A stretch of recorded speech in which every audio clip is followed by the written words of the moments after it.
Aujourd'hui, on va parler de Socrate. Il est juste ici. En ce moment, je suis en train d'étudier Socrate et je me suis dit qu'une petite vidéo, notamment à l'approche du bac, pourrait en aider quelques-uns. Évidemment, ce ne sera pas aussi exhaustif qu'un cours et ça ne remplacera pas la lecture des textes, mais c'est pas vraiment le but.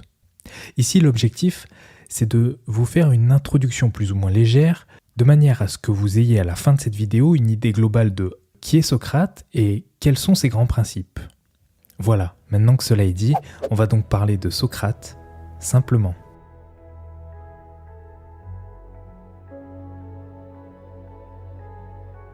Socrate est né en -469 avant Jésus-Christ, il va vivre environ 70 ans, c'est le fils d'un tailleur de pierre et d'une sage-femme. Il sera d'abord soldat dans l'armée, il sera hoplite, plus précisément.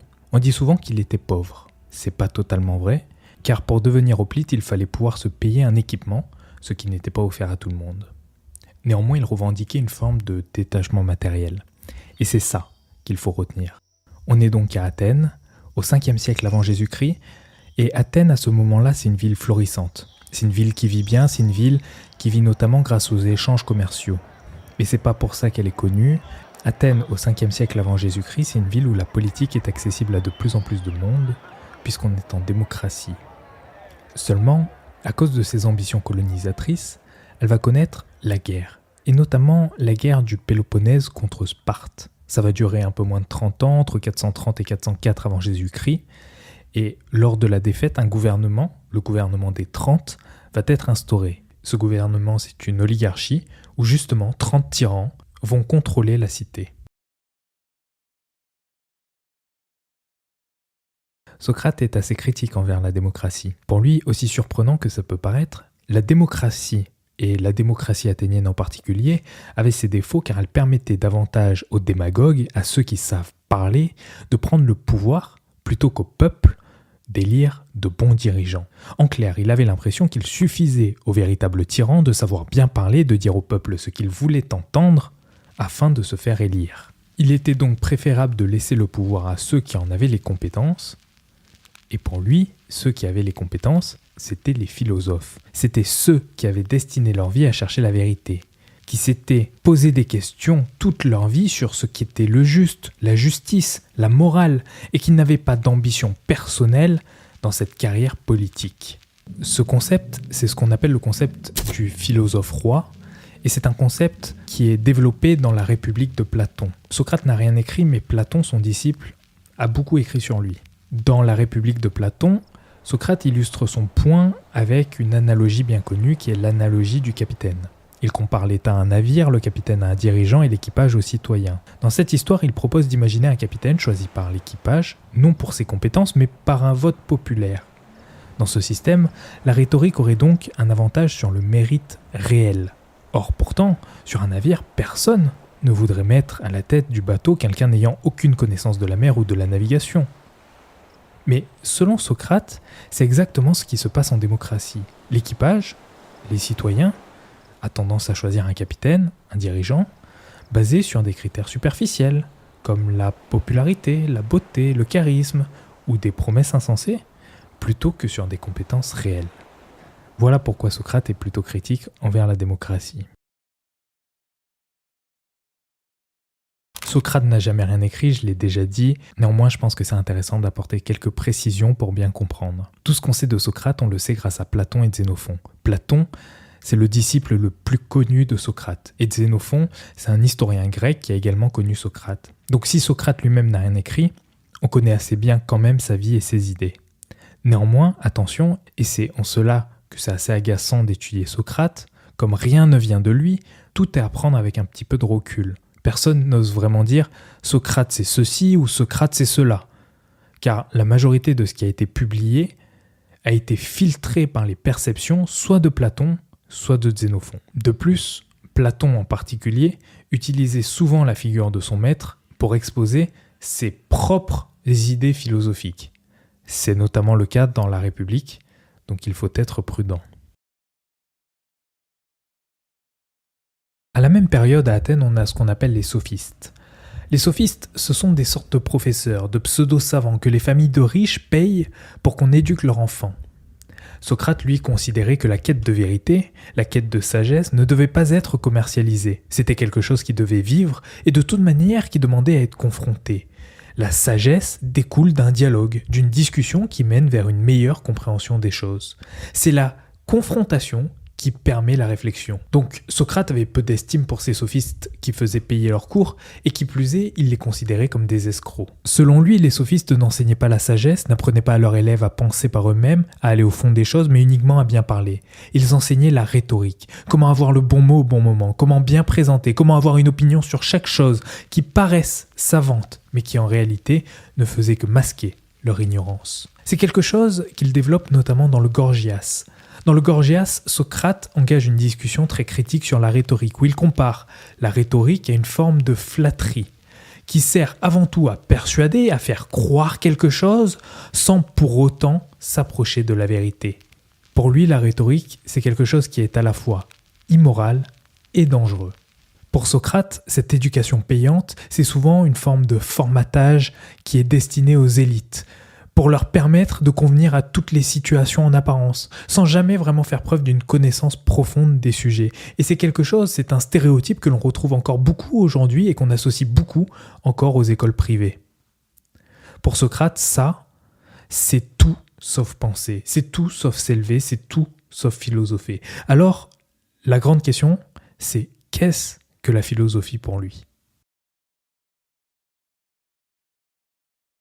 Un jour, Chéréphon consulte la Pythie de Delphes. Chéréphon, c'est un ami de Socrate et la Pythie, c'est une prêtresse. C'est quelqu'un qui transmet la parole de Dieu, en gros.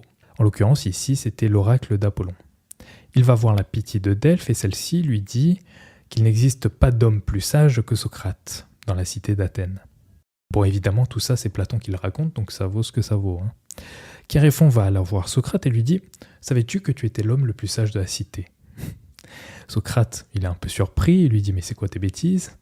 Chéréphon lui répond « Non, je t'assure, c'est exactement ce qu'elle m'a dit, la Pythie. » Alors là, Socrate décide d'aller voir des gens que lui, il considère plus intelligents que lui.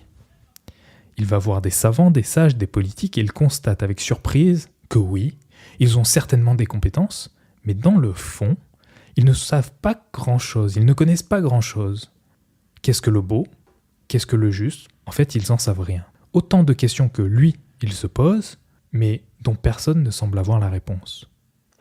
Et c'est là où il a la révélation. C'est là où il comprend alors la prophétie de la Pythie.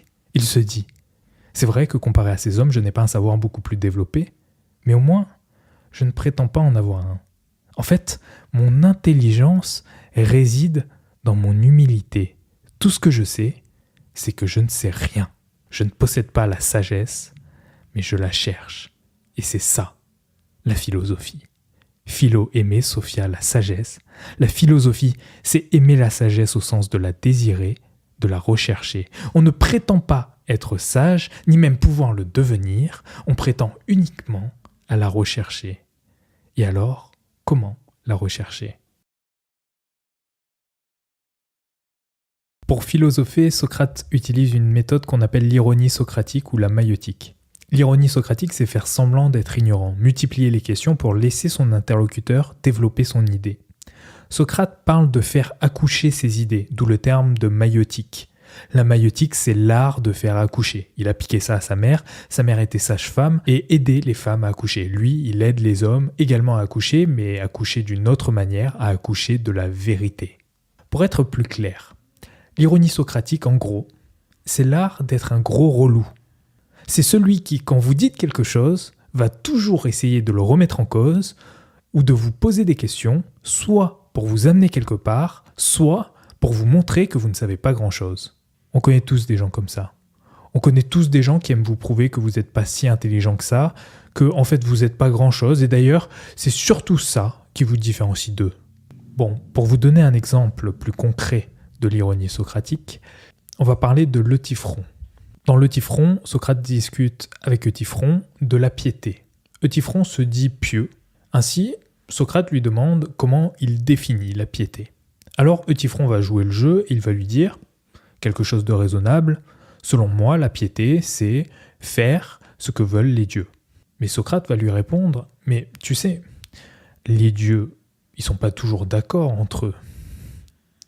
Alors, du coup, Othifron décide de réviser sa définition et il va dire « Non, en fait, la piété, c'est faire ce que veulent tous les dieux, ce sur quoi ils se sont tous mis d'accord. » Et là, Socrate va rétorquer, il va lui dire « Mais attends, dis-moi Othifron, est-ce bien pieux parce qu'ils sont tous d'accord ? Ou est-ce qu'ils sont tous d'accord parce que c'est pieux ? Vous voyez le truc. Voilà comment Socrate pense amener les gens à la vérité. » Le Typhon, c'est quand même un texte extraordinaire. Juste une anecdote. Vous lisez donc le Typhon. À la base, vous n'avez pas beaucoup d'intérêt pour la piété. Enfin, je pense pas. Vous le lisez simplement parce que le texte est connu et parce qu'on en parle quand on étudie Socrate. Voilà, c'est tout. Bon, ok, vous arrivez jusqu'à la fin. Vous avez lu toute cette conversation où Socrate essaie de comprendre ce qu'est la piété et où finalement ils n'arrivent pas à se mettre d'accord sur ce qu'est la piété. Et quand vous arrivez aux dernières pages, vous avez quand même l'espoir d'avoir une petite récompense, d'avoir la réponse à la question. Ben, vous n'allez pas être déçu. Voilà comment ça se termine. Donc, Othifron reprend la parole et il dit « Une autre fois, Socrate, je suis pressé, il est l'heure pour moi de m'en aller. » Voilà comment ça se termine. On n'a même pas la réponse à leur faux dilemme. Évidemment, c'est une invitation à nous faire réfléchir, mais quand même, c'est un peu décevant, un poil, légèrement. L'objectif de Socrate, c'est de montrer la fragilité des raisonnements, de montrer les erreurs de logique afin de permettre à son interlocuteur de s'approcher de la vérité. Mais là où Socrate, il est énervant, là où Socrate va peut-être un petit peu trop loin, et ça va mal se finir pour lui, c'est que Socrate, lui, il croyait sincèrement que c'était son devoir. Il pensait que montrer la fragilité des raisonnements de ses concitoyens allait contribuer à l'amélioration morale et intellectuelle de la cité. Donc finalement, s'il vous pose des questions sans cesse qui semblent agaçantes, c'est pas pour vous montrer que vous êtes bête, non, mais c'est bien parce qu'il est en train de rendre, selon lui, un service à la patrie. Rien que ça. Bon. Sauf que ce service, on lui a pas demandé, ça dérange, naturellement, et on va le lui faire savoir. Son attitude va donc finir par déranger quelques-uns de ses concitoyens. Il va être accusé de rogner les dieux de la cité, d'en inventer de nouveaux et surtout de corrompre la jeunesse. D'autre part, on peut penser également que certaines de ses idées politiques et de ses méthodes, comme on a pu le voir, pouvaient gêner. Durant ce procès, Socrate se défend très bien. Il aurait même pu s'en sortir correctement. Seulement, Socrate, c'est Socrate. Et donc, quand on va lui demander quelle peine lui semblerait adéquate, juste, il va continuer à se jouer de ses interlocuteurs en disant que, puisque pour lui, il rend un service à la cité, il devrait tout simplement être payé par la cité en tant que membre honorable pour continuer à le faire. Voilà, selon lui, une peine adéquate aux accusations qui lui sont faites. Bon, du coup, c'est acté, c'est la peine de mort. Il sera condamné à boire la ciguë. Ses amis lui diront de s'enfuir, mais ce n'est pas en accord avec ses valeurs et sa morale. Il accepte donc de mourir, entouré de ses amis. L'héritage de Socrate est mitigé. D'un côté, sa démarche est largement acceptée, il est considéré comme l'un des pères fondateurs de la philosophie, mais ça reste qu'un point de départ. Par la suite, discuter dans l'agora ne suffit plus, l'oral ne suffit plus, de manière à construire et à développer ses idées, on va se mettre à écrire. L'écriture amène la précision, rend possible un meilleur suivi du raisonnement et surtout permet de laisser une trace qui est plus facile à exploiter par la suite pour les autres. D'autre part, les philosophes qui suivront ne se contenteront pas de poser des questions, mais commenceront à chercher également des réponses. Pour moi, Socrate, c'est plus un symbole qu'autre chose. En fait, pour moi, Socrate représente en lui-même les idées de la philosophie occidentale. Il sert comme un point de départ, presque comme une définition sur laquelle tout le monde est plus ou moins d'accord. Qu'est-ce que philosopher par essence ? Qu'est-ce que la philosophie ? Eh bien, la philosophie, c'est Socrate. Et si on comprend Socrate, on comprend ce qu'est la philosophie et son intérêt. Ainsi, étudier Socrate permet surtout, de par les nombreuses histoires qui l'entourent, de comprendre deux choses. 1.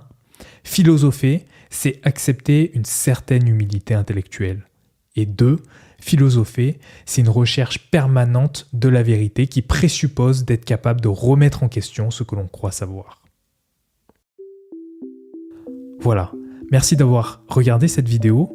Si vous avez aimé, n'hésitez pas à me le dire en commentaire. Si vous voulez un autre épisode, par exemple sur Platon ou sur Aristote dans les prochaines semaines, je peux également en faire un.